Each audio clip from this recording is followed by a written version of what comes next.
Hello student, आज के video lecture में हम फिजिक्स 2025 एडवांस का सॉल्यूशन देखेंगे। सेक्शन वन में इसमें 4 क्वेश्चन थे और सिंगल ऑप्शन करेक्ट क्वेश्चन थे, प्लस 3 - 1 मार्किंग स्कीम थी। ये वाले सेक्शन की स्कीम वही था जो पिछले साल पैटर्न था। ये पहला क्वेश्चन था। इसमें दिया गया है हमें कि यहाँ पर एक डिस्क है, ठीक है, और ये जो है स्प्रिंग से अटैच्ड है, ठीक है, और यहाँ पर ये ऑसिलेट करेंगे जब प्योर रोटेशन चल रहा है, यहाँ पर सफिशिएंट फ्रिक्शन दिया गया है। तो हमें बताना है time period of oscillation. Time period नहीं, ओमेगा निकालना है। पहले हम ओमेगा ही कैलकुलेट करते हैं, उस ओमेगा से टाइम पीरियड वगैरह कैलकुलेट कर सकते हैं इजीली, ठीक है। अच्छा, तो यहाँ से यहाँ डिस्प्लेस किया इनको हमने, और जब यहाँ से यहाँ डिस्प्लेस कर रहे हैं तो ये एक लाइन यहाँ सेंटर से लाइन लेकर चल रहे हैं, और ये डिस्टेंस हो जाएगा, ये एंगल अगर थीटा है, इसके सेंटर से यहाँ तक की डिस्टेंस, ये आर्क लेंथ कितना हो जाएगा, आर माइनस आर, यहाँ से यहाँ तक की डिस्टेंस आर माइनस आर रहेगा, तो R minus R into theta हो जाएगा, ठीक है। अच्छा, जो स्प्रिंग फोर्स लगेगा वो इस डायरेक्शन में लगेंगे, ध्यान से देखना। स्प्रिंग फोर्स कितना लगेगा, के एक्स, एक्स क्या है, डिस्प्लेसमेंट या change in length from natural length, तो आर माइनस आर थीटा हो जाएगा।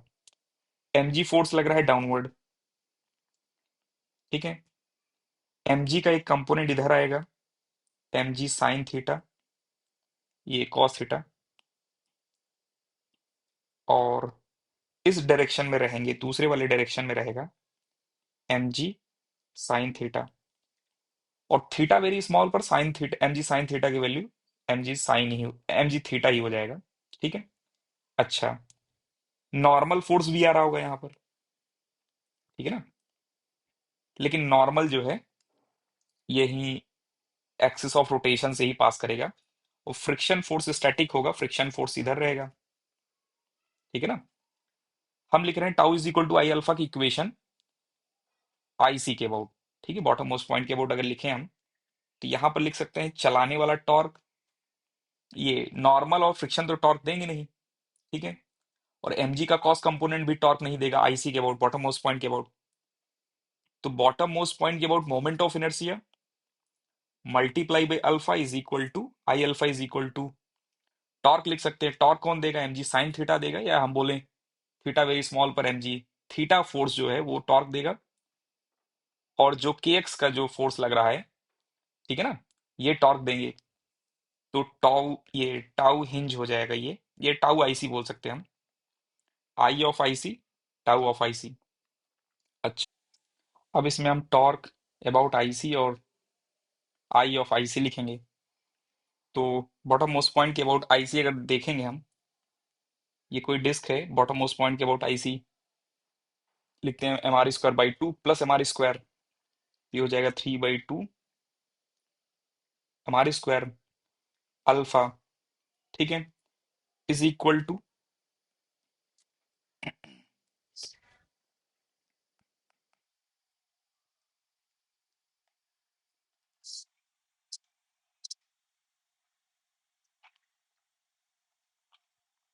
इक्वल टू अगर हम देखें ध्यान से, तो टाउ टाउ लिखेंगे अब हम। बॉटम मोस्ट पॉइंट के अबाउट mg इधर लग रहा है, mg थीटा मीन्स स्मॉल रहेगा, तो mg थीटा भी इधर लग रहा है, और के आर माइनस आर थीटा भी इधर ही लग रहा है। तो बॉटम मोस्ट पॉइंट के वो टॉर्क लिखेंगे, तो हम लिखेंगे mg theta plus K R minus R theta multiply by small R, ठीक है ना। बॉटम मोस्ट पॉइंट के अबाउट अगर देखेंगे तो स्मॉल आर ही आएगा, एक स्मॉल आर से एक स्मॉल आर कट गया, ठीक है, और एम कट किया, एम कट हो गया, यहां पर एम आ जाएगा, ठीक। अब ध्यान सुनना, सेंटर ऑफ मास कितना डिस्प्लेस किया है, तो सेंटर ऑफ मास यहां पर डिस्प्लेस किया है आर माइनस आर थीटा, ठीक है।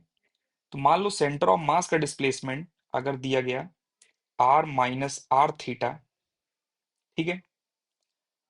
और एक तरीके से और हम निकाल रहे हैं, ध्यान सुनना, यहां से यहां ये रोटेट करता हुआ गया है, और अगर ये एंगल बीटा रोटेट किया था, ठीक है ना, about centre of mass of ring नहीं, सेंटर ऑफ रिंग नहीं देख रहे हम देख रहे हैं जो डिस्क का रोटेशन है, ठीक है ना, बीटा एंगल से रोटेट किया डिस्क।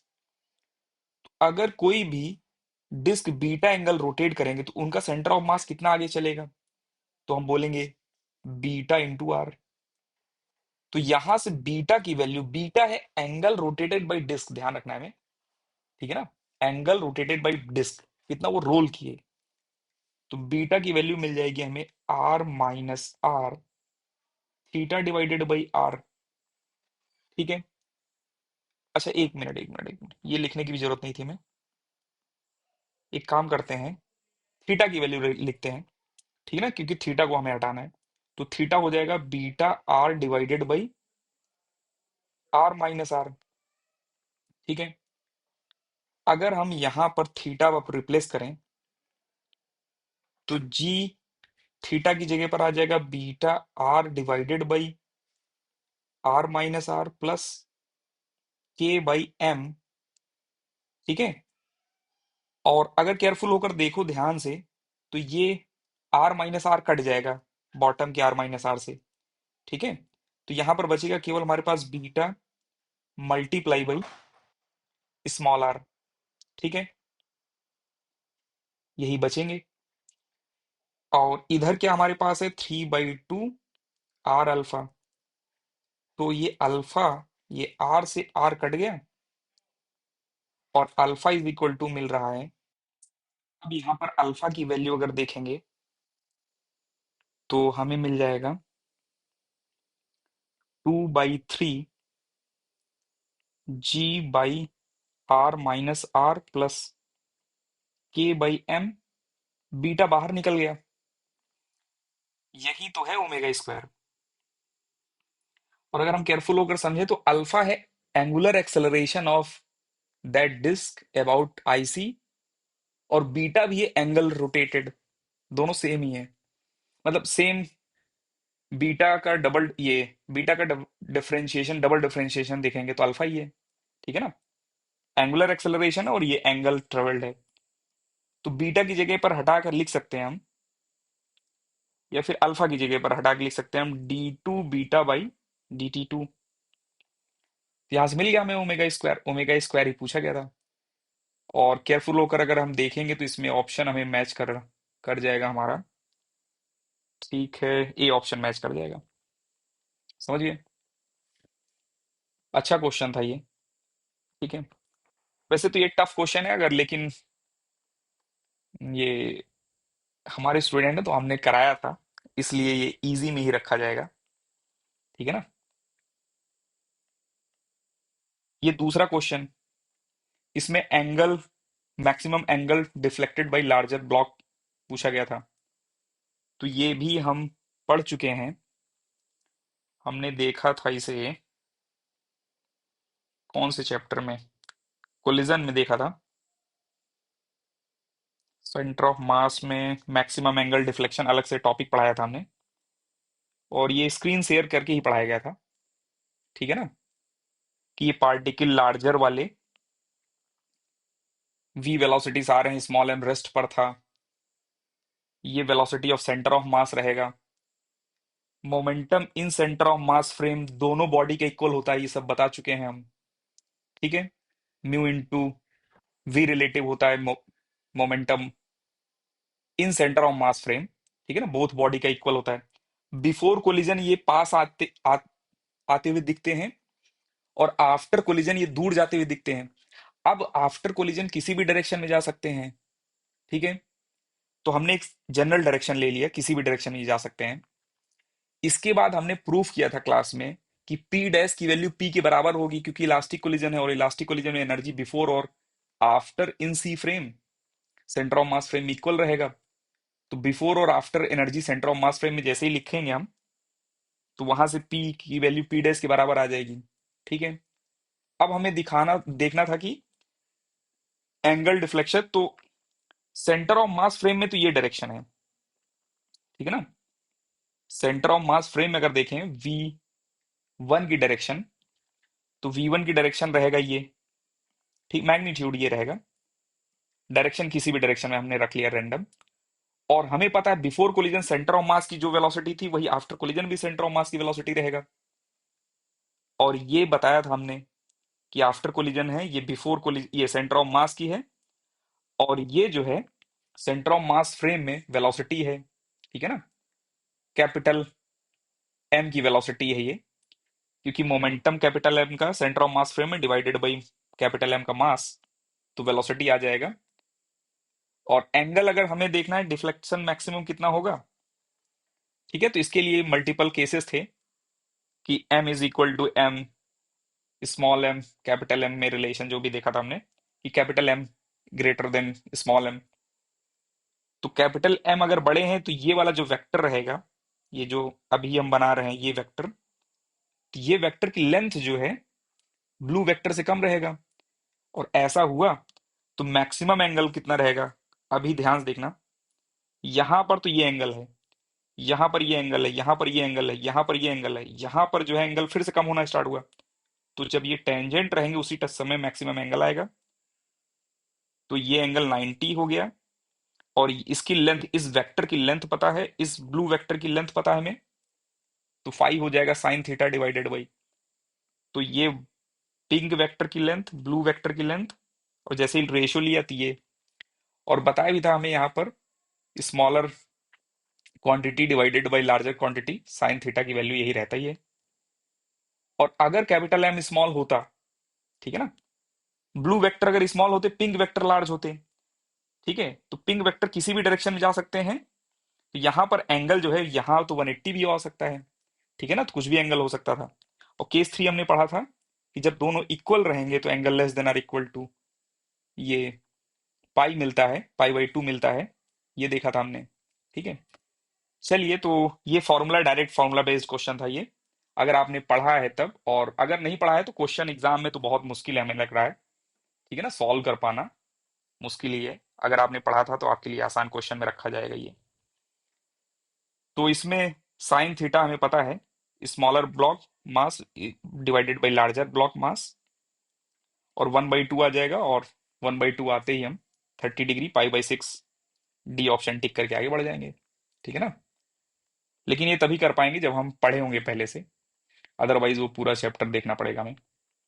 नेक्स्ट क्वेश्चन देख रहे हैं हम, यहां पर एक प्लेट है, इसी डायग्राम को हम एक रीड्रा ड्रॉ कर रहे हैं, जैसे ये जेड एक्सिस है और ये रहा वाई एक्सिस, और जेड डायरेक्शन से देख रहे हैं, जेड पर आई है, कोई ऑब्जर्वर यहाँ है, और ये देख रहे हैं, तो इनको एक प्लेन दिखेगा, ठीक है ना, एक प्लेन दिखेगा यूं, एक ही प्लेन दिखेगा, पूरा का पूरा जो है सीट एक प्लेन में रहेगा, और ये एंगल कितना बना रहे हैं ये बता रहे हैं कि ओमेगा से रोटेट वगैरह कर रहे हैं, ओमेगा टी एंगल बन जाएगा after time T. Magnetic field किधर है, अपवर्ड डायरेक्शन में, तो एक प्लेन का मैग्नेटिक फील्ड अगर अपवर्ड डायरेक्शन में है तो कितना फ्लक्स होगा, ठीक है ना, ये भी पढ़ चुके थे हम, हमने देखा था मैग्नेटिक फील्ड में इसको, फ्लक्स, ये इंडक्शन में फ्लक्स जब कैलकुलेट करवाया गया था, ठीक है ना, ये रहा क्वेश्चन, केवल फ्लक्स निकाला था हमने, ठीक है ना, और कुछ कैलकुलेशन नहीं किया था, ठीक है, रोटेशन वगैरह तो नहीं निकलवाया गया था, लेकिन फ्लक्स निकलवाया गया था। तो एरिया वेक्टर इधर है ये, और यहां अगर ध्यान से देखें हम, एक हॉरिजेंटल लाइन अगर ड्रॉ कर दें इसी में, तो ये एंगल होगा 90 माइनस ओमेगा टी, ये एंगल हो जाएगा ओमेगा टी, और ये एंगल हो जाएगा 90 माइनस ओमेगा टी, ठीक है। तो फ्लक्स अगर लिखे हम, flux phi is equal to B dot A, तो मैग्नेटिक फील्ड किधर है, अपवर्ड, मैग्नेटिक फील्ड की वैल्यू कितनी है, तो मैग्नेटिक फील्ड की वैल्यू थी क्वेश्चन में B naught cos omega T, magnetic field लिख लिया मल्टीप्लाई बाई एरिया, ए लिख लिया हमने मल्टीप्लाई बाई ये एरिया जो है, ठीक है, एरिया ए ही रख ले रहे हैं और कुछ स्क्वायर प्लेट है, ठीक है ना, एरिया के बारे में कुछ ऐसा खास बोला नहीं इन्होंने। और कॉस ऑफ एंगल बिटवीन, तो cos of angle between area vector and magnetic field, तो cos of 90 minus omega T, तो cos of 90 minus omega T sine omega T बन जाएगा। अब हम क्या कर रहे हैं, ऊपर नीचे 2 से मल्टीप्लाई डिवाइड कर रहे हैं, और ये बन गए साइन ओमेगा टी, ठीक है। Cos omega T multiply by sine omega T बना देंगे ये 2 sine omega T cos omega T, तो बन जाएगा B naught multiply by A multiply by sine 2 omega T divided by 2। ये मिल गया फ्लक्स। इसको डिफरेंशिएट कर देंगे तो आ जाएगा ईएमएफ। तो फ्लक्स का डिफरेंशिएशन का नेगेटिव ईएमएफ होता है, तो EMF is equal to sine का डिफरेंशिएशन कॉस, और माइनस एक साइन आ जाएगा, minus B naught A, 2 omega भी आएगा जब चेन रूल लगाएंगे, और 2 ओमेगा का 2 और नीचे का 2 कट जाएगा तो ओमेगा बच जाएगा केवल, और cos omega T.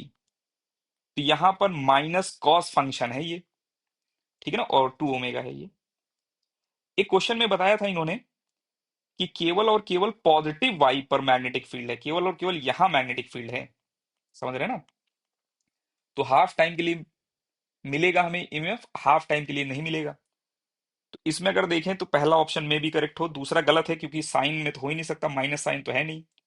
Fourth option भी गलत है, माइनस साइन तो है नहीं। ए और सी में एक करेक्ट है, एक इनकरेक्ट है। सी भी इनकरेक्ट है क्योंकि इसमें फुल टाइम तक जो है दिया गया है ईएमएफ, ठीक है ना। तो केवल और केवल एक बच रहा है ए ऑप्शन, ठीक है। तो ए ऑप्शन इसमें करेक्ट हो जाएगा, समझ रहे हैं। चलिए तो आगे चलते हैं। इसको अगर हम देखें तो ये भी इजी क्वेश्चन में ही रखा जाएगा, टफ तो नहीं बोला जाएगा, इजी में ही रखा जाएगा। सेकंड क्वेश्चन भी वैसे तो टफ है, लेकिन अगर आप सॉल्व करके गए हैं उसके उस बच्चे के लिए टफ इजी ही रहेगा। एक बार मेंस में भी आ चुका है ऐसा क्वेश्चन, मैक्सिमम डिफ्लेक्शन का, ठीक है ना, तो ये भी पढ़ाया जा रहा है आजकल। नेक्स्ट क्वेश्चन देखें हम, तो ये भी आसान क्वेश्चन था, इसको भी आसान क्वेश्चन में रखा जाएगा। और इसमें देख रहे हैं ध्यान से तो जीरो एरर कुछ भी नहीं है इसमें, ठीक है ना। वर्नियर कैलिपर का क्वेश्चन था, इसमें जीरो एरर नहीं है। और यहां पर देखेंगे तो हमें ये फर्स्ट जो है वर्नियर स्केल कोइंसाइड करता हुआ दिख रहा है, मेन स्केल की reading least count of main scale है। मेन स्केल 1 सेंटीमीटर को 10 पार्ट में डिवाइड डिवाइड किया गया है, तो 0.1 सेंटीमीटर तो वहां से मिल गया हमें मेन स्केल रीडिंग से, और plus 1 VSD into least count, तो 1 डिवीजन कॉन्साइड है तो लीस्ट काउंट हुई हो जाएगा, तो लीस्ट काउंट 1 अब हम लीस्ट काउंट इसमें कैलकुलेट करेंगे। लीस्ट काउंट मिल जाएगा हमें, least count 1 MSD minus 1 VSD होता है। और यहां पर अगर हम ध्यान से काउंट करें तो दिया गया है 1 2 3 4 5 6 7 8 9 10, 10 VS is equal to 1 2 3 4 5 6 7, 7 MS। इसमें सॉल्व करने में हमसे भी पहली बार गलती हो गई, और 7 MS is equal to 10 VS वाला क्वेश्चन था ये, ठीक है। तो 1 MS माइनस VS की वैल्यू अगर देखेंगे तो 7/10 आ जाएगा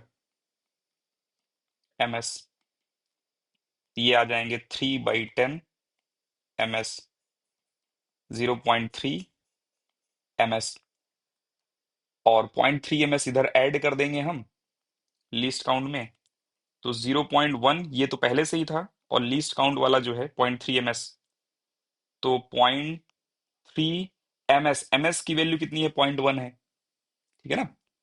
तो ये रख देंगे तो यहाँ पर आ जाएगा 0.1 प्लस 0.03 इज इक्वल टू 0.13, ठीक है, सेंटीमीटर आ जाएगा ये। तो ये सी ऑप्शन हो जाएगा। पहली बार हमने सॉल्व किया, हमें लगा बी ऑप्शन करेक्ट है। चलिए नेक्स्ट चलते हैं। नेक्स्ट सेक्शन जो है सेक्शन 2 12 मार्क्स का था, इसमें 4 ये ऑप्शन है मोर देन 1 वाले थे, और इसमें जो है प्लस 4 है और पार्शियल भी है, ठीक है, और -2 है। गलत ऑप्शन, ठीक है ना, चूज करने पर -2 है, तो ये थोड़ा सा था -2 वाला। ये 5th number question.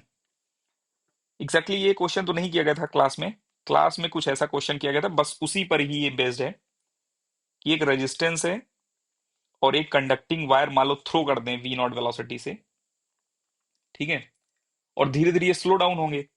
Cross magnetic field है, क्रॉस मैग्नेटिक फील्ड है, अगर हम देखें ध्यान से तो यहां पर velocity v cross b, magnetic field जो है ये, करंट अगर ध्यान से देखेंगे आप, इंड्यूस्ड ईएमएफ जो बनेगा v क्रॉस b से, ठीक है ना, ये इन्वर्ट कर दे रहा है, तो आप डायरेक्शन ध्यान देखना। डायरेक्शन हम देख रहे हैं v vector v cap cross b cap से, ये ईएमएफ की डायरेक्शन मिल जाएगी हमें। और ईएमएफ की वैल्यू कितना रहेगा, V L B after time T, after time T अगर देखेंगे तो यहां पर मिलेगा V L B, velocity V naught नहीं रहेगा, वी हो जाएगा। बिकॉज ऑफ दिस यहां पर मैग्नेटिक फोर्स लगेगा आई क्रॉस बी। ध्यान से आई इस डायरेक्शन में है, आई मीन्स एल वेक्टर, ठीक है ना, तो आई क्रॉस बी से अगर देखेंगे तो मैग्नेटिक फोर्स इधर आएगा, एफ एम की वैल्यू कितना है, आई एल बी। तो चलाने वाला फोर्स यहां पर कितना है, देखेंगे ध्यान से, चलाने वाला फोर्स कुछ है नहीं, रोकने वाला force I L B is equal to mass into acceleration, acceleration होगा डीवी बाई डी टी, ठीक है। तो और आई की वैल्यू अगर ध्यान से देखें तो स्टैंडर्ड क्वेश्चन डायरेक्ट लिख रहे हैं V L B divided by R, तो यहां पर मिल जाएगा हमें V L square B square divided by R, ठीक है, is equal to M DV by D T. अच्छा, अब जो है एम को नीचे लेकर चले आओ, माइनस भी है यहाँ पर, ठीक है, और हम्म, तो यहां पर वेलोसिटी, अब यहां पर हम dt को इधर लेके आ रहे हैं और v को इधर ले आ रहे हैं, तो यहां पर मिल जाएगा L square B square divided by M R, ठीक है। इसको इंटीग्रेट करना है 0 to t, इन्हें इंटीग्रेट करना है v नॉट से v तक, ठीक है ना। और इन्होंने क्वेश्चन में बोला ये जो टर्म आ रहा है इसको k मान लेना, ठीक है ना, तो क्वेश्चन में बोला है तो हम भी k मान ले रहे हैं इसे, इस पूरे टर्म को इन्होंने k डिफाइन कर दिया, तो K T is equal to L N V by V naught, तो v की वैल्यू मिल जाएगा हमें, ध्यान से अगर देखें आप एक्सपोनेंशियल उधर आएगा तो मिल जाएगा हमें v नॉट ई की पावर माइनस के टी। यहां तक तो क्वेश्चन क्लास में हुआ था, ठीक है। और अब हम ऑप्शन पे चलते हैं, सेम क्वेश्चन है ऐसा ही, ये जब वायर फ्रेम जब चलेगा यहां पर, ठीक है ना, तो जब तक ये दोनों ना आ जाएं, ठीक है ना, जब तक ये दोनों ना आ जाएं तब तक तो उसी की तरह एक्ट करेगा, जब दोनों एंटर कर जाएंगे magnetic field, uniform magnetic field में, फिर दो मोशनल ईएमएफ वाले क्वेश्चन टाइप के बन जाएंगे, और दोनों में जो है इंड्यूस्ड ईएमएफ आएगा जिसके कारण फ्लक्स, ये करंट जीरो हो जाएगा, या हम बोले रेट ऑफ चेंज ऑफ ये फ्लक्स भी कांस्टेंट हो जाएगा पूरे लूप का, तो फ्लक्स कांस्टेंट हो जाएगा, इंड्यूस्ड ईएमएफ जीरो ही रहेगा, ठीक है। तो यहां पर एक जो है, एक ऑप्शन तो आप डायरेक्ट कर सकते थे, बी ऑप्शन, ठीक है ना, बी ऑप्शन बहुत आसान था इसका, when the complete loop is inside the region of magnetic field net force on loop is zero, ये तो आसान था ऑप्शन, ठीक है ना, बाकी थोड़े टफ थे लेकिन ये आसान था।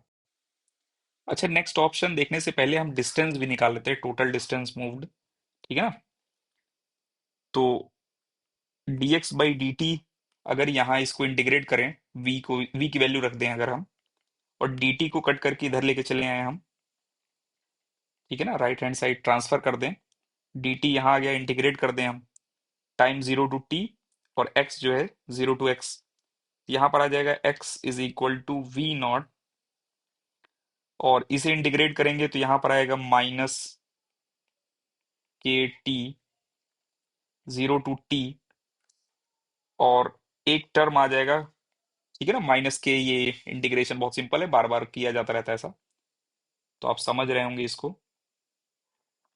नेक्स्ट,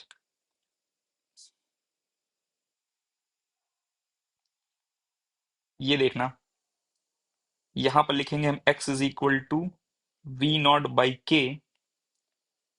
हायर लिमिट लगाएंगे जब हम, तो माइनस ई की पावर माइनस के टी आएगा। लोअर लिमिट लगाएंगे तो मिल जाएगा हमें जीरो, वो ई की पावर जीरो वन दे देगा, और माइनस माइनस प्लस वन बन जाएगा। माइनस वन रहेगा और यहां से एक माइनस जो जाएगा ये प्लस वन बना देगा। ठीक है, एक मिनट, ये कुछ गड़बड़ कर गए हम इंटीग्रेशन में। ये माइनस नहीं रहेगा, माइनस नीचे लिख दिया है के टी में हमने। ठीक है, चलिए, तो यहां पर आ जाएगा, माइनस नहीं है। और अब हम ये k का माइनस कंज्यूम करके लिखेंगे तो यहां पर बन जाएगा वन माइनस ई की पावर माइनस के टी। ठीक है, और अगर यहां से हम देखें कि x की मैक्सिमम वैल्यू कितनी है, तो x की maximum value t is equal to infinite पर देखेंगे तो x की मैक्सिमम वैल्यू मिलेगा वी नॉट बाई के। समझ रहे हैं ना, x की मैक्सिमम वैल्यू, इससे बड़ा x हो ही नहीं सकता है। ठीक है, और ए ऑप्शन में अगर देखें आप, तो बताया गया है कि v is equal to V naught रख दें तो लूप एंटर कर जाएगा मैग्नेटिक फील्ड रीजन में 1.5 के। तो जैसे अगर v इज इक्वल टू 1.5 के वगैरह रखें हम, ठीक है ना, तो 1.5 के एल बाई के से के कट गया, तो यहां पर एक्स मैक्स की वैल्यू मिल जाएगी 1.5 एल। लेकिन समस्या ये है, 1.5 एल तक तो मैग्नेटिक फील्ड रहेगा ही नहीं ना। ध्यान देखना, मैग्नेटिक फील्ड है यहां पर, 1.5 एल यहां पर आ रहा है, और लूप हमारा जो है, जो स्क्वायर लूप है, वो लूप इतना बड़ा है ही नहीं कि यहां पर तक पहुंचे। जैसे ही लूप एल डिस्टेंस एंटर करेगा, मैग्नेटिक फील्ड ही जीरो हो जाएगा। ठीक है ना, तो 1.5 एल डिस्प्लेसमेंट करने का तो सवाल ही नहीं होता मैक्सिमम। तो जो मैक्सिमम डिस्टेंस रहेगी, अगर वो ये एल से छोटा रहेगा, तभी वो लूप एंटर करेगा, फिर कांस्टेंट वेलोसिटी से वो रन करता रहेगा पूरे थ्रू आउट द मोशन। तो यहां पर हम ए ऑप्शन समझ गए गलत है। अब बी ऑप्शन के लिए चलते हैं। v की वैल्यू के एल बाई ये 10 है, ठीक है ना, वी नॉट की वैल्यू। तो यहां पर अगर रख दें हम v की वैल्यू इसी में, तो v की वैल्यू अगर रखेंगे हम, ये के, एक मिनट फिर से क्वेश्चन देखते हैं क्या था। v is equal to V naught is equal to K, but the loop come to rest at time t is equal to this. Time हमें बताना है किस टाइम पर ये रेस्ट पर आएंगे। ठीक है, अगर v की वैल्यू हमें पता है के एल बाई 10, तो अगर हम k की वैल्यू रख दें, ठीक है, ये सॉरी, के एल बाई 10 के 1 माइनस ई की पावर माइनस के टी, तो यहां पर k से k कट गया, और l की जो मैक्सिमम वैल्यू आ सकती है वो आ रही है हमें, हमारे पास l बाई 10। ठीक है ना, l बाई 10 डिस्टेंस पर ही जाकर वो रुक जाएगा। ठीक है, और अगर हम सी ऑप्शन देखें, ये बता रहे हैं कि if v is equal to v naught is equal to k by L, the loop come to rest at time this. तो लूप रेस्ट पर तो t is equal to infinite पर ही आएगा। समझ रहे हैं ना, समझने की कोशिश करें अगर हम, ये लूप अगर इसमें एंटर हुआ, ठीक है, तो मान लो यहां पर रेस्ट पर आना है। ठीक है ना, तो यही यहां पर रेस्ट पर आते आते वो t is equal to infinite time लेंगे। ठीक है, जहां पर भी ये x की मैक्सिमम वैल्यू मिलेगी, और x की मैक्सिमम वैल्यू है v0/L। जब भी ये आएगा तो t इज इक्वल टू कितना रहेगा, इनफाइनाइट, तभी तो मिलेगा हमें। इसका मतलब सी ऑप्शन भी गलत है। अच्छा, तो ये भी गलत हो गए। अब बात है डी ऑप्शन की। If v is equal to v naught is equal to 3L/K, the complete loop enter inside the magnetic field region at time this। तो ये किस टाइम एंटर होगा ये हमें पता लगाना है, चलिए देखते हैं। 3KL है, 3KL,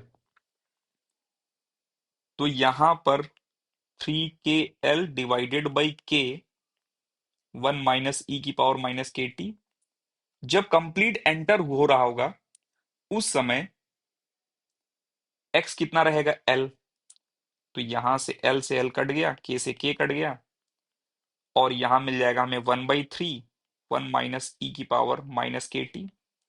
तो यहां से e⁻⁻KT की वैल्यू कितना मिल जाएगा हमें, 2/3।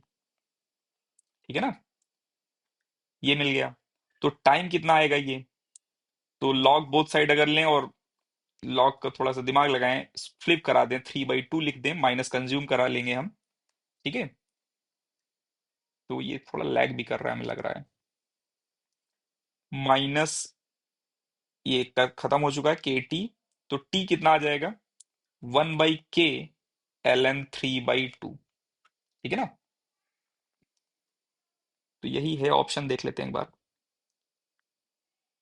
हाँ यही है ऑप्शन, डी ऑप्शन भी सही हो जाएगा। ठीक है, ये टफ क्वेश्चन था थोड़ा सा, अच्छा क्वेश्चन था। ठीक है, एक बार अगर, वैसे तो स्टैंडर्ड रहता है ये, इसको हम टफ में रखेंगे। ऐसे क्वेश्चन क्लास में हुए रहते हैं वैसे तो, ठीक है, लेकिन तब भी ये टफ था। उस एग्जाम प्रेशर में हमें सॉल्व करना रहता है, ठीक है ना, उस हिसाब से ये टफ था। तो इसको रोक रहे हैं क्योंकि ये जो है थोड़ा लैग कर रहा है हमें लग रहा है। नेक्स्ट क्वेश्चन था लेंथ विड्थ थिकनेस वगैरह दिया था हमें, ठीक है ना। ये दिया था 10.5, और ये दिए थे 0.05 mm और 0.6 माइक्रोमीटर। तो ये सिग्निफिकेंट फिगर का क्वेश्चन था। वॉल्यूम हमें पता है, लेंथ, तीनों का प्रोडक्ट लेंथ विड्थ और थिकनेस रहेगा। और ये भी पता है लीस्ट सिग्निफिकेंट फिगर जब भी प्रोडक्ट में रहते हैं लीस्ट सिग्निफिकेंट फिगर में लिखे जाते हैं। लीस्ट सिग्निफिकेंट फिगर किसके पास है, किसके पास है, 0.05 के पास है लीस्ट सिग्निफिकेंट फिगर। और तो ये वन सिग्निफिकेंट फिगर होल्ड कर रहे हैं, तो आंसर वन सिग्निफिकेंट फिगर में रहेगा। तो बहुत ज्यादा कैलकुलेशन नहीं करना था इसमें, ये गलत हो गए, ये गलत हो गए, ये भी गलत हो गए, और एक ही ऑप्शन बच गया, डी ऑप्शन यही करेक्ट है। ठीक है, मिल जाएगा हमें डी ऑप्शन। नेक्स्ट आगे चलते हैं। ये क्वेश्चन था, तो ये क्वेश्चन तो वैसे सिंपल ही कहा जाएगा, ठीक है ना।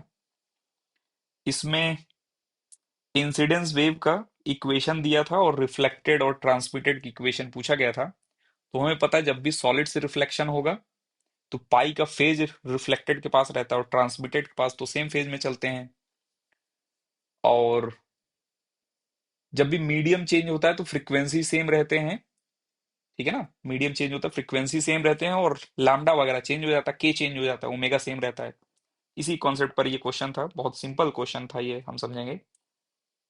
तो पी पॉइंट पर जब रिफ्लेक्शन हुआ तो वेव की इक्वेशन लिखना है। तो पहला वाला अगर ध्यान से देखें हम, तो पहले वाले में अल्फा इंटू वाई नॉट सही है, कॉस सही है, ओमेगा टी सही है, माइनस के एक्स भी सही है, प्लस पाई, ठीक है।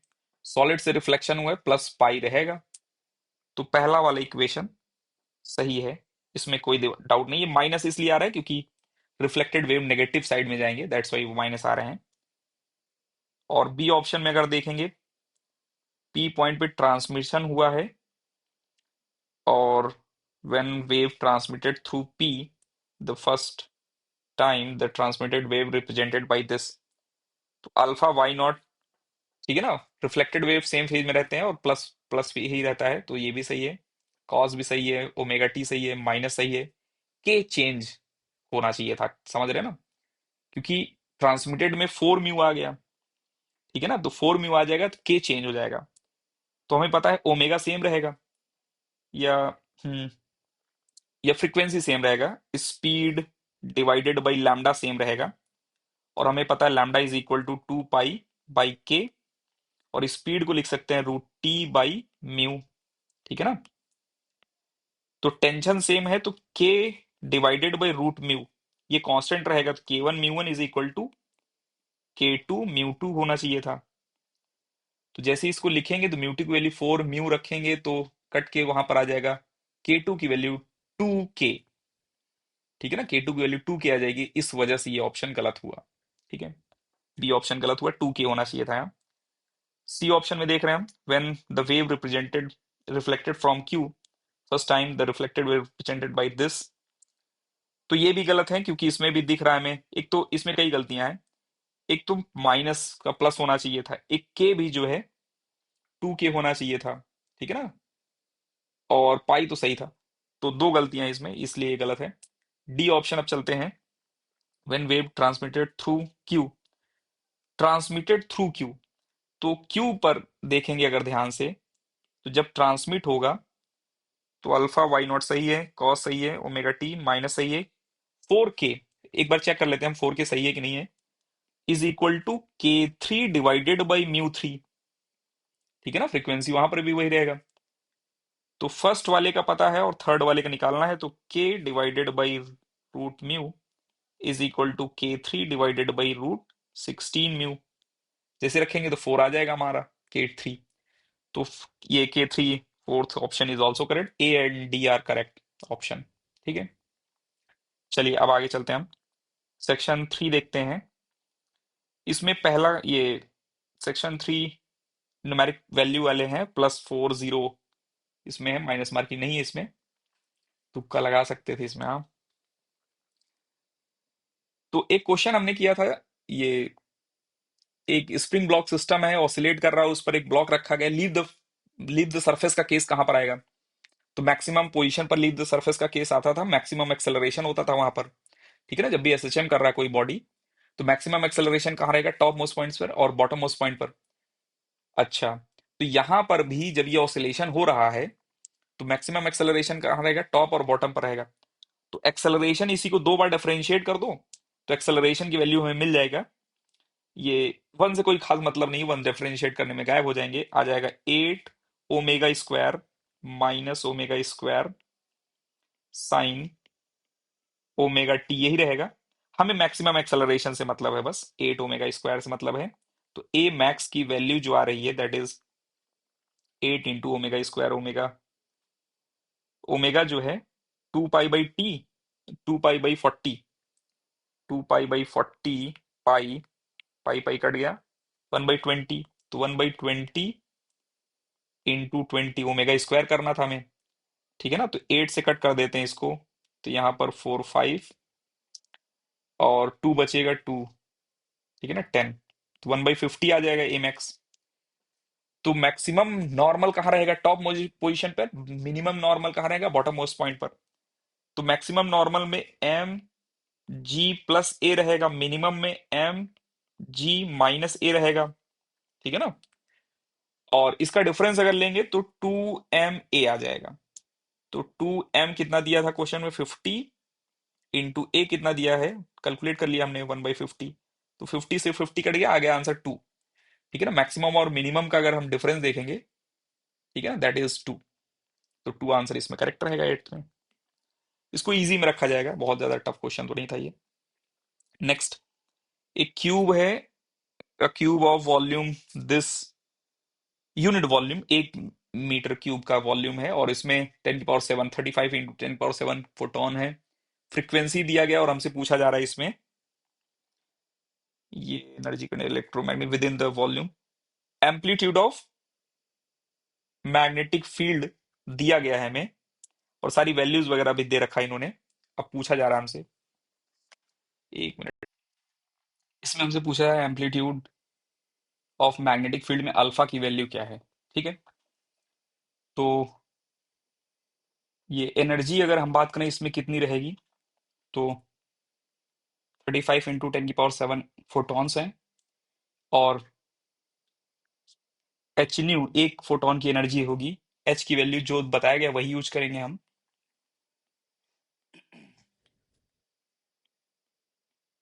एच न्यू, न्यू दिया गया है 10⁵ ये एनर्जी है। Energy is equal to energy density into volume, और वॉल्यूम दिया गया है 1, और एनर्जी डेंसिटी होता है B0² divided by 2 mu naught. Mu naught की वैल्यू जो है यहां से हटाकर हम यहां लिख रहे हैं, और 2 भी। और म्यू नॉट की वैल्यू है, दिया गया है जो वही यूज करेंगे, 4 पाई की वैल्यू रख लेते हैं 22/7, 10⁻⁷। यहां देखेंगे तो -7 + 7 कट गया, और ये 7 इंटू ये 7 से डिवाइड कर देंगे, ये आ जाएगा 535 बन जाएगा। और 2 और 5 मिलकर बना देंगे 10। ये 10 कट होगा यहाँ से, और यहाँ पर बना देंगे ये 6। ठीक है। और ये पावर अगर हम केवल सॉल्व करेंगे 10 की पावर, तो यहाँ पर मिल जाएगा हमें 10 की पावर -16, 17, 18 मिल जाएगा। ठीक है। और 10 की पावर 9 में चाहिए तो अंडर रूट लगाएंगे, तो ये 9 बन जाएगा, -9। अब बात है अल्फा, तो बच गया था हमारे पास 6 और 4 और 22। 24 × 22, इसका अंडर रूट लेंगे तो 23 की अप्रॉक्स नंबर रहेगा। ठीक है। इसका अंडर रूट तक लेकिन हमें निकालना है, तो 12, और यहां पर बन गया 11। बाहर 1 सेकेंड, इसको सॉल्व ही कर लेते हैं। ये 4 बाहर निकलेगा यहां से, तो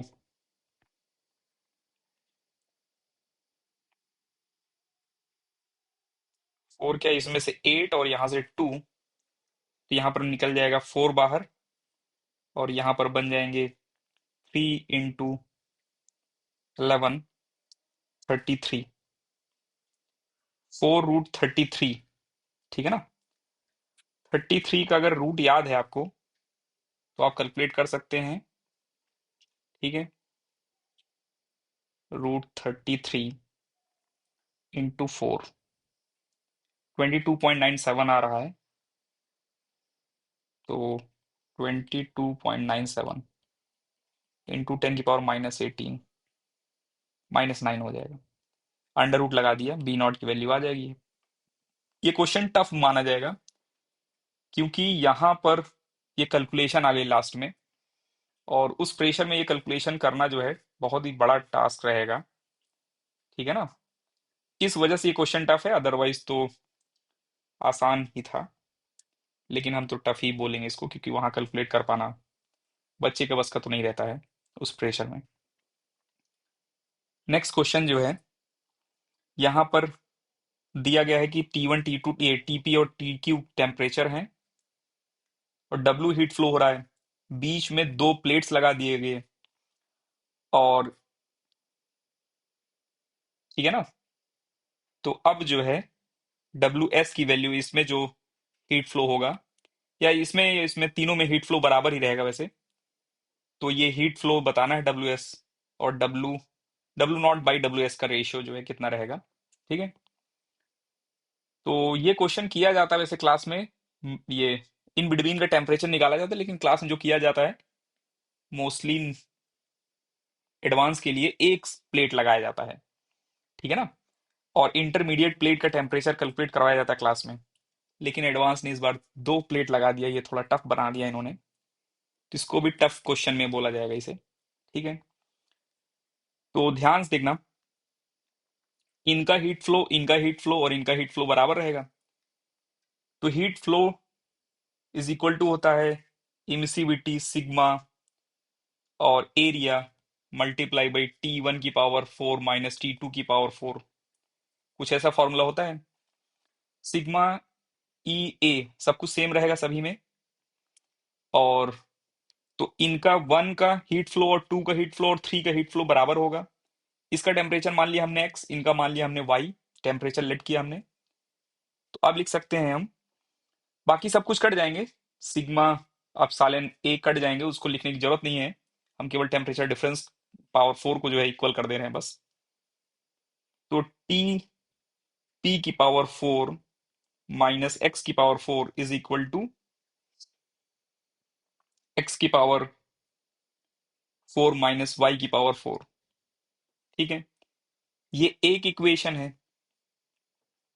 टी की पी की power 4 is equal to 2x² minus Y square. और दूसरी इक्वेशन अगर देखें हम, तो हमें मिलेगा, अब दूसरी इक्वेशन लिखने की कोशिश कर रहे हैं, वाई, ये x² minus Y square is equal to, sorry एक गलती हो गई, स्क्वायर लिखना स्टार्ट कर दिया हमने, पावर 4 था ये, यहाँ पर x की पावर 4 माइनस वाई की power 4 is equal to Y की पावर 4 माइनस टी क्यू की पावर 4। ठीक है, अब वाई स्क्वायर को उधर, वाई की पावर 4 को उधर ले चलते हैं, इन्हीं दो इक्वेशन की मदद से हमें, ठीक है ना, अगर हमें x की पावर 4 मिल जाए, तो basically T W naught divided by, ये W naught divided by W S equal to रहेगा टीपी की पावर 4 माइनस टी क्यू की पावर 4 डिवाइडेड बाई टीपी की पावर 4 माइनस एक्स की पावर 4। ठीक है ना, अब हमें एक्स की पावर 4 अगर मिल जाए, काम बन जाएगा हमारा। ठीक है ना, तो वही कैलकुलेट करने की कोशिश कर रहे हैं, एक्स पावर 4 ही यहां से, in terms of T Q की पावर 4 एंड टीपी की पावर 4। ठीक है, तो यहाँ इक्वेशन 2 को थोड़ा सा रीअरेंज कर रहे हैं हम बस अभी। ठीक है, एक्स की पावर 4 और एक्स की वैल्यू निकालना है। अब ध्यान देखना ये दोनों इक्वेशन, इन दोनों इक्वेशंस में हम, इक्वेशन 1 में हम अगर 2 से मल्टीप्लाई कर दें और सेकंड इक्वेशन को ऐड कर दें, ठीक है ना, 2 से मल्टीप्लाई करने के बाद, तो यहाँ पर मिल जाएगा हमें टी पी की पावर 4 प्लस एक्स की पावर 4 टू टाइम्स, क्योंकि इक्वेशन 1 में 2 से मल्टीप्लाई कर दिया है हमने, इज इक्वल टू 4x की पावर 4 माइनस टी क्यू की पावर 4, वाई एलिमिनेट हो गया। अच्छा, अब जो है यहाँ 3x की पावर 4 2p की पावर 4 माइनस, नहीं प्लस टी क्यू की पावर 4, और x की वैल्यू मिल गया, x पावर 4 की वैल्यू मिल गया हमें। ठीक है ना, अब उसमें सब्स्टिट्यूट करने की कोशिश करते हैं, देखते हैं कुछ मिलेगा। टीपी की पावर 4 माइनस टी क्यू की पावर 4 डिवाइडेड बाई टीपी की पावर 4 माइनस 2 टी की पावर 4 प्लस टी क्यू की पावर 4 डिवाइडेड बाई 3। और अगर ये 3 हम सिंप्लीफाई करें, होल में ले चले जाएं डिवाइड में, तो यहाँ 3 बन जाएगा, और 2p, 3p और 2p, ध्यान से अगर देखें आप, तो सब्ट्रैक्ट हो गया, बन जाएगा कितना, टीपी की पावर 4 माइनस टी क्यू की पावर 4, एक 3 बच जाएगा बस। ठीक है ना, बाकी सब कुछ कट जाएगा, तो ये आ गया आंसर 3, बस उसको सिंप्लीफाई कर दो। तो ये क्वेश्चन टफ बोला जाएगा, क्योंकि इंजीनियरिंग में जो है हमने सॉल्व किया था ये 2 प्लेट्स वाले क्वेश्चन, यहाँ तो 2 प्लेट्स वाले क्वेश्चन सॉल्व नहीं कराए जाते जेई के लिए प्रिपरेशन के दौरान। ठीक है, लेकिन अगर कोई हो सकता है बहुत अच्छा बच्चा हो, कर सकता है वो, अदरवाइज तो बहुत टफ है ये क्वेश्चन। इसमें देखना, यहां पर बोला जा रहा है क्वेश्चन में कि पी पॉइंट पर जब, ये ओ पॉइंट पर जब लाइट इंसिडेंस होंगे, तो रिफ्लेक्टेड लाइट 100% पोलराइज होंगे। तो इसका मतलब ये हुआ कि यहां पर जब लाइट ये रिफ्लेक्ट हो रहे हैं, ठीक है ना, ये वाली लाइट आफ्टर रिफ्लेक्शन 100% पोलराइज होंगे। तो 100% पोलराइजेशन का मतलब है ब्रूस्टर एंगल पर इंसिडेंस हुआ है, इसका रिफ्रैक्टिव इंडेक्स दिया गया है। यहां पर बताया गया थिन ग्लास है, लेकिन है ग्लास। ठीक है ना, तो √3 ब्रूस्टर एंगल वाला लॉजिक लगाएंगे, √3 is equal to tan theta incidence, या tan थीटा ब्रूस्टर होता है। तो ब्रूस्टर एंगल मिल गया हमें, या इंसिडेंस एंगल मिल गया हमें 60 डिग्री। तो यहाँ एंगल कितना है, 60। अच्छा, तो इस लाइट रे को पीछे ले जाएंगे अगर हम, ठीक है ना, तो ये रहा सेंटर। यहां से एक नॉर्मल ड्रॉ कर रहे हैं हम, ठीक है, ये नॉर्मल जो है, ठीक, ये ड्रॉ हो गया। तो ध्यान से अगर देखें तो ये वाला मीडियम √3 वाला हायर रिफ्रैक्टिव इंडेक्स का है, तो वहां पर इंसिडेंस एंगल होगा कम। और चूंकि ये आइसोसेलेस ट्रायंगल बन रहा है, r/2 रेडियस दोनों हैं, ये भी r/2 है और ये भी r/2 है, तो यहां पर ये एंगल कितना रहेगा, ये भी 60 रहेगा। अच्छा, ये एंगल कितना मिल गया हमें, 60 डिग्री। तो ये एंगल ध्यान से देखना, ये एंगल अगर हमसे पूछा जाए कितना है, तो हम बोलेंगे स्नेल्स लगा दो। एयर है यहाँ पर, तो refractive index 1 multiply by sine 60 is equal to √3 sine, इसको बोल दे रहे हैं हम अल्फा अभी के लिए, तो अल्फा, तो दिख गया हमें √3/2 60 वाला, और √3 से √3 कट जाएगा तो अल्फा की वैल्यू दिख गया होगा आपको, 30 डिग्री, साइन 30, 1/2, तो अल्फा कितना मिल गया हमें, 30 डिग्री। तो यहां पर अल्फा मिल गया हमें 30। अच्छा, और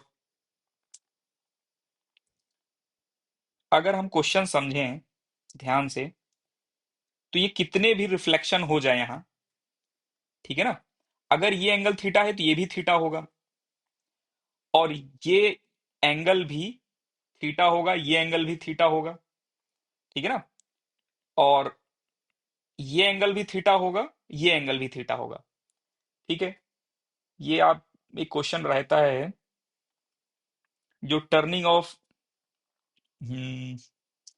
TIR में देखा था हमने, जो ऑप्टिकल फाइबर जब बेंड करते थे वहां पर ये लॉजिक लगाया गया था कि थीटा थीटा इक्वल रहते हैं चाहे जितने रिफ्लेक्शंस हो जाए वहां पर। अच्छा, ये लाइन लेकर चले गए हम सेंटर पर, ठीक है, हमें ये एंगल अल्फा ये थीटा बताना है, ये भी थीटा होगा, ये भी थीटा होगा, ये एंगल थीटा होगा। अच्छा, एक ट्रायंगल बनाने की कोशिश कर रहे हैं यहाँ, ध्यान से देखना,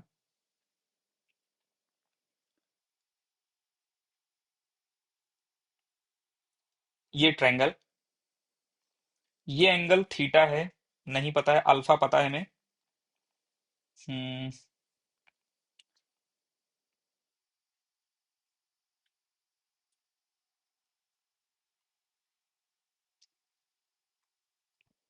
ठीक, ये एंगल और ये एंगल बराबर होंगे, ठीक है, और ये डिस्टेंस है r/2, ये डिस्टेंस भी r/2 है। इससे कुछ हेल्प मिलेगा हमें, अगर हम, एक मिनट, ये वाले ट्रायंगल में देखें, ठीक है ना, तो ये एंगल कितना है, टोटल एंगल 90 होगा ये,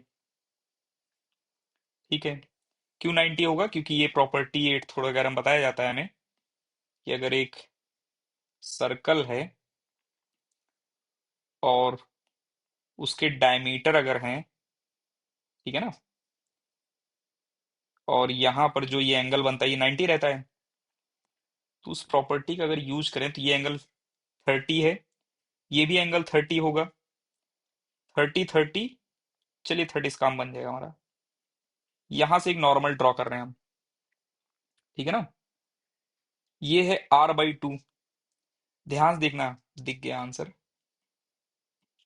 यहां से लेकर यहां तक की डिस्टेंस, ये डिस्टेंस ग्रीन वाली, ये डिस्टेंस, ठीक है ना, ये डिस्टेंस अगर ध्यान से देखें आप, तो ये दिख रहा है हमें r/2 cos 30, √3/2, और पूरा फुल ग्रीन लेंथ कितना हो जाएगा, इंटू 2 कर देंगे हम, ठीक है ना, क्योंकि डबल हो जाएगा वो, तो पूरा ग्रीन की लेंथ अगर देखें हम, तो मिल रहा है हमें R√3/2। अच्छा, रेड की लेंथ कितनी है? ये रेड की लेंथ कितनी है? R है, ठीक है ना? अच्छा, और एंगल कोई पता है क्या? एंगल पता चल जाए काम बन जाएगा। एंगल जो है, अगर यहां ध्यान से देखें आप, ये लाइट रे सीधी अगर ले जाएं, ध्यान देखना, ये लाइट जो है, केयरफुल होकर सुनना, ये इंसिडेंस रे है, और ये रहे रिफ्रैक्टेड रे। इनके बीच में जो एंगल बनता है वो डेविएशन एंगल होता है। और डेविएशन एंगल कितना होता है? I - R या R - I। तो यहाँ 60 - 30 होगा, 30 डिग्री हो गया ये। अब केयरफुल होकर देखना, ये एंगल तो 90 है, ठीक है ना? क्योंकि ये स्ट्रेट लाइन पर ये वाली लाइन जो है ग्रीन वाली, परपेंडिकुलर है। तो ये एंगल हो गया 90, और ये एंगल हो गया 30। 90 और 30 मिलके बना देंगे 120। तो ये एंगल ध्यान से देखना, ये एंगल हो गया 120, ठीक है ना? बहुत ध्यान से देखना, ये एंगल 120 है। अब इसको हटा दे रहे हैं हम। ये एंगल हमें पता चल गया 120, ये एंगल थीटा है। ये साइड R है और ये साइड R√3/2 है। लामी थ्योरम लगा देंगे अब। लामी थ्योरम क्या कहते हैं? R/sin 120 is equal to R√3/2 whole divided by sine theta, ठीक है ना? Side divided by sine of angle. तो R से R कट गया, और साइन थीटा इधर जाएगा, और साइन 120 हो जाएगा √3/2, √3/2 मिलके बना देंगे 3/4। यही पूछा गया था क्वेश्चन। बहुत ही अच्छा क्वेश्चन था ये, ठीक है ना? इसको लेकिन टफ मार्क किया जाएगा ये एग्जाम में, सोच पाना उस समय जो है। वैसे मैथ्स रहता है आप लोगों का, मैथ्स तो स्ट्रांग है, अगर सॉल्व करते हैं अच्छे से मैथ्स तो ये दिख जाएगा हो सकता है, लेकिन टफ बोला जाएगा इसको, ठीक है? फर्स्ट पेपर में ये टफ था। सेकंड क्वेश्चन ये देखें अगर हम, ये 12 नंबर क्वेश्चन, तो इसमें क्वेश्चन में बताया गया था कि यहां पर स्लिट विड्थ हमें डिटरमाइन करना है इस फॉर्मूले की मदद से। तो लिखा गया है B/D is equal to n λ। तो स्लिट विड्थ इन्होंने डिफाइन किया था B is equal to, slit width define किया था इन्होंने B, ठीक, m λ D divided by small d। अच्छा, ये स्मॉल d है the distance between the mth diffraction of maxima, ठीक है? ये बेसिकली एक, इन्होंने जो हम लोग लिखते थे y, ये है, सॉरी, ये है d हमारे लिए, जो हम लोगों ने पढ़ा था, और ये y रहता था, ठीक है ना? बस इन्होंने थोड़ा सिंबल में इधर उधर कर दिया, ठीक है? और उसी क्वेश्चन थोड़ा स्टफ बन गया, क्योंकि स्मॉल डी हमेशा आप जो है डिस्टेंस बिटवीन लेकर चलते थे, जो ए लेकर चलते थे वही इन्होंने बी से लिख दिया, ठीक है ना? और जो हम लोग वाई से लिखते थे वो इन्होंने डी से लिख दिया, स्मॉल डी से, ठीक है? सिंबल इधर उधर किया है इन्होंने। तो ये एम की वैल्यू जो है दिया गया है हमें 3 है, लैम्डा भी फिक्स हो गया। तो एरर अगर हम बात करें, delta B/B is equal to delta D/D plus delta small d/d, ठीक है ना? और जहां तक एब्सोल्यूट एरर की बात करेंगे हम, तो b हटाएंगे यहां से और यहां लिख लेंगे b। हमें चाहिए था शायद एब्सोल्यूट एरर, ठीक। तो डेल्टा d, कैपिटल D में एरर कितना है? तो इन्होंने बताया है यहां पर, कैपिटल D में एरर है 1 सेंटीमीटर का, और 1 mm का है स्मॉल d में। तो ये है 1 सेंटीमीटर ये है 1 mm, और स्मॉल डी की, कैपिटल डी की वैल्यू है 1 मीटर, मीन्स 1 मीटर दिया गया था कि कुछ और दिया गया था, 1 मीटर दिया गया था, तो 1 मीटर, और स्मॉल डी की वैल्यू इन्होंने दिया 5 mm। ठीक है, सेम यूनिट ऊपर नीचे रखें तो अच्छा रहेगा, इसको हम 100 सेंटीमीटर लिख ले रहे हैं, और बी की वैल्यू लिख लेते हैं हम डायरेक्ट। बी की वैल्यू हो जाएगा यहां से m, that is 3 into lambda 600 nanometre. ठीक है ना, तो 10⁻⁻⁹ into capital D, that is 1, divided by small D, small D is given 5 mm। ठीक है, आई थिंक इसको सॉल्व करेंगे आंसर आ जाएगा 1/100 प्लस 1/5 इंटू, इसको थोड़ा सिंप्लीफाई करते हैं यहीं, 5 16, ये 60 जो है 12, 12 इंटू 3 36, मल्टीप्लाई बाई ये माइक्रो 10⁻³ -3, और -9 जो है मिलके बना देंगे 10⁻⁻6। ठीक है, और एक 60 का जो है जीरो भी बचा हुआ है यहाँ पर, 600 का, ये जीरो लिख लेते हैं यहाँ पर हम, और ये मिल गया हमें। ठीक है, ये तो आंसर में देना नहीं, माइक्रो में ही देना, हम इसका मल्टीप्लीकेशन देख लेते हैं बस। 300 डिवाइडेड, ये 60 डिवाइडेड बाई 100 प्लस 360, ठीक है, डिवाइडेड बाई 5, तो यहाँ पर मिल जाएगा 3.6 प्लस, इसको अगर कट करें तो यहाँ पर मिल जाएगा हमें 7 2, तो 75.6 माइक्रो मीटर मिल जाएगा। ठीक है,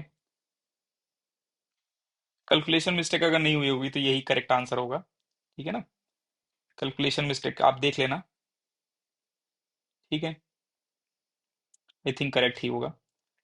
और नेक्स्ट क्वेश्चन, इसको हम इजी ही मार्क करेंगे, कैलकुलेटिव है थोड़ा सा, तो इजी प्लस बोल देते हैं हम, जो हम लोग इस अपने क्लास में लेकर चलते थे।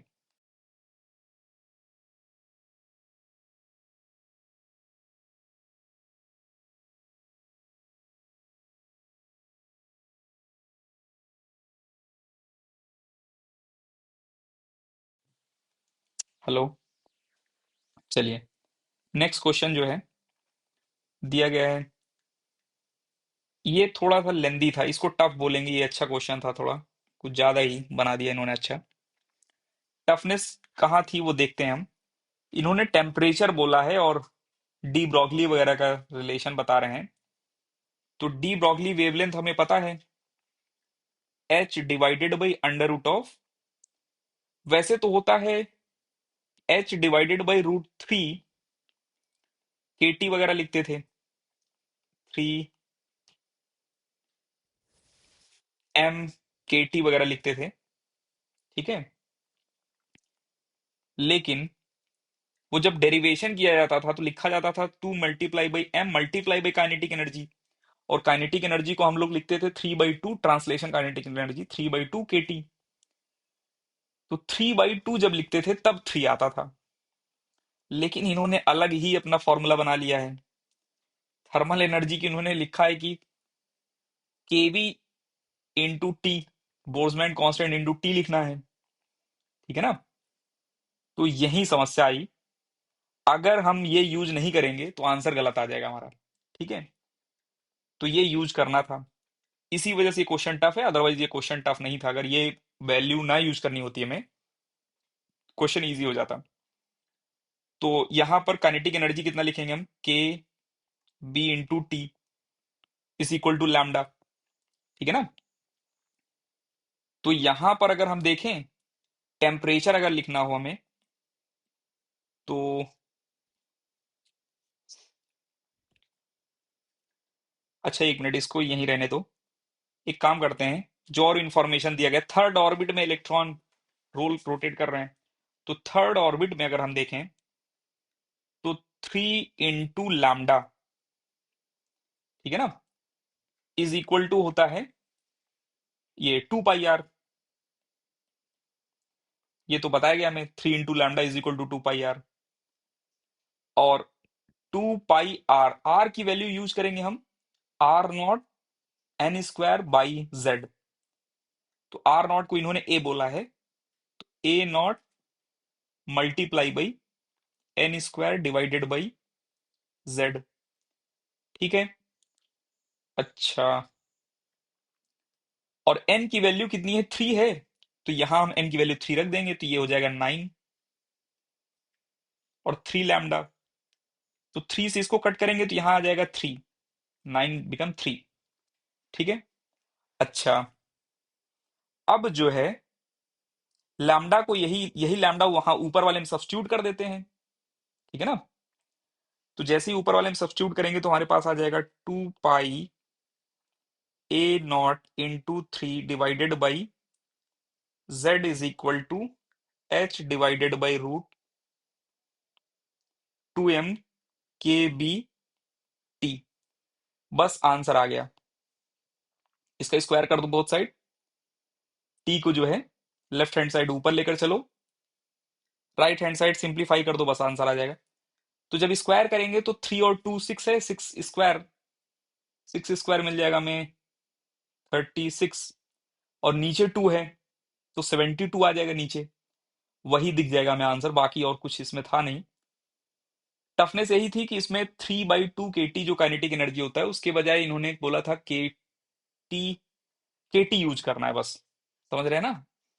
तो इसलिए बच्चे जो है परेशान हुए इसमें, अदरवाइज क्वेश्चन इजी था। अगर वही 3 यूज करना होता तो क्वेश्चन में कुछ कर लेते, फिर तो एडवांस का बच्चा कर लेगा फिर तो। चलिए, तो ये रहा पेपर 1। नहीं, अभी है, अभी 2 क्वेश्चन बचे हैं। 14 देखना, ये इजी था, ठीक है। इसमें इलेक्ट्रिक फील्ड बताना था, तो हमको दिख रहा है यहां पर इनका इलेक्ट्रिक फील्ड इधर, यहां पर इनका इलेक्ट्रिक फील्ड इधर, ऐड होगा दोनों, और दोनों ऐड होके बनाएंगे एक के कारण कितना रहेगा, KP/R², यहां पर यूज कर रहे हैं हम RQ, सॉरी RQ, और 2 के कारण हो जाएगा 2, और हमें दिख रहा है डायरेक्शन -J में, तो -J हो जाएगा, ठीक है ना। और K की वैल्यू रख देंगे 4πε0, नीचे कटेगा, नीचे बन जाएगा 2, तो इसमें मैच करा देंगे, ये ऑप्शन हो जाएगा हमारा सेकंड। यहां पर देखेंगे तो जीरो इलेक्ट्रिक फील्ड मिलेगा, क्योंकि एक दे रहे हैं डाउन, एक दे रहे हैं अप, इनका रहेगा डाउन और इनका रहेगा अप, ठीक है ना, इक्वल मैग्नीट्यूड, तो ये बता देंगे आंसर 0, ठीक है। और नेक्स्ट में अगर देखेंगे तो इनका जो रहेगा डाउन, और इनका जो रहेगा वो रहेगा राइट साइड, और राइट साइड वाले एक्सियल हैं, एक्सियल डबल रहेंगे, ठीक है ना। तो वहीं से हम चेक कर लेना है, पूरा आंसर चेक नहीं, सॉल्व नहीं करेंगे, फोर्थ ऑप्शन दिख रहा है हमें, क्योंकि इसमें एक्सियल वाले बड़े हैं, एक्स डायरेक्शन में, सॉरी एक्सियल एक्स डायरेक्शन का है, वो बड़े हैं ग्रीन वाले, तो 2 आ जाएगा टर्म वहां पर, ठीक है। और अगर हम एस में देखेंगे तो एस में दोनों सपोर्टिव हैं, 2 2 मिलके बना देंगे 4 k λ/4 kp/r³, और सिंप्लीफाई करेंगे तो ये आंसर 5 ही आ जाएगा इसका, ठीक है। तो इतने से हो जाएगा आंसर, बाकी हाँ हो गया, सारा मैच कर गया, तो इसमें आंसर आ जाएगा 1p/2 R4, C option is correct, ठीक है। कर लेंगे अभी ये। Next 15 number question. 15 number question अगर हम एक एक करके सॉल्व करेंगे तो टाइम लगेगा, हम सिंप्लीफाई करके बस देख ले रहे हैं।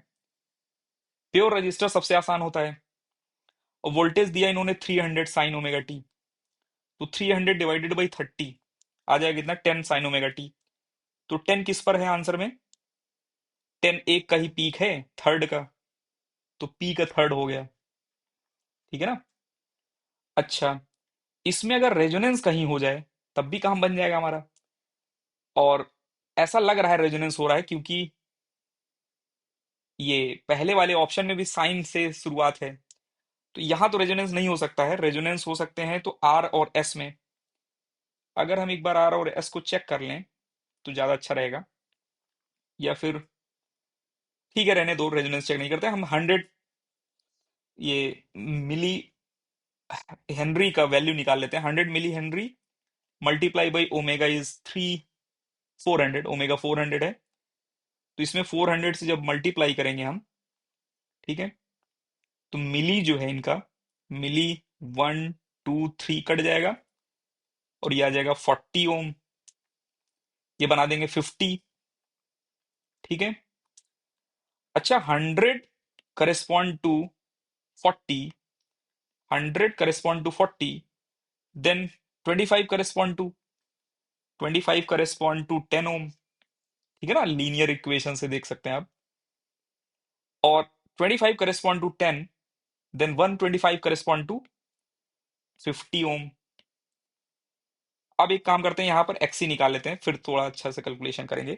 तो एक्सी की वैल्यू 1/ओमेगा सी, 1/ओमेगा 400 that is C, 50 micro. Micro ऊपर लेकर चले जा रहे हैं हम। 1 2 3 जीरो कट गए, यहां पर बच गया 1000। 1000 डिवाइडेड बाई 20, ठीक है ना, 1000 डिवाइडेड बाई 20, और ये आ जाएगा 50 ओम। तो ये 50 ओम है, ये 50 ओम है। तो दिख गया एस जो है रेजोनेंस में है। ठीक है ना, रेजोनेंस में है, तो ये क्वेश्चन थोड़ा आसान हो गया हमारे लिए। 60 इफेक्टिव रेजिस्टेंस होगा, जेड की वैल्यू 60 ही रहेगा फिर। और पीक वैल्यू करंट रहेगा 300 डिवाइडेड बाई 60, दैट इज 5। तो 5 का पीक साइन के फंक्शन में, तो पहला ऑप्शन सही है इसका। ठीक है ना। अगर देखते हैं इतने से हो जाएगा क्या आंसर। पी का 3, पी में 3 ए और बी हो सकते हैं, बी और डी गलत हो गए। और एस का 1, S1, अच्छा दोनों में S1। चलिए एक और सॉल्व करना पड़ेगा हमें। तो यहां पर 40 30 मिलके बना देंगे 50।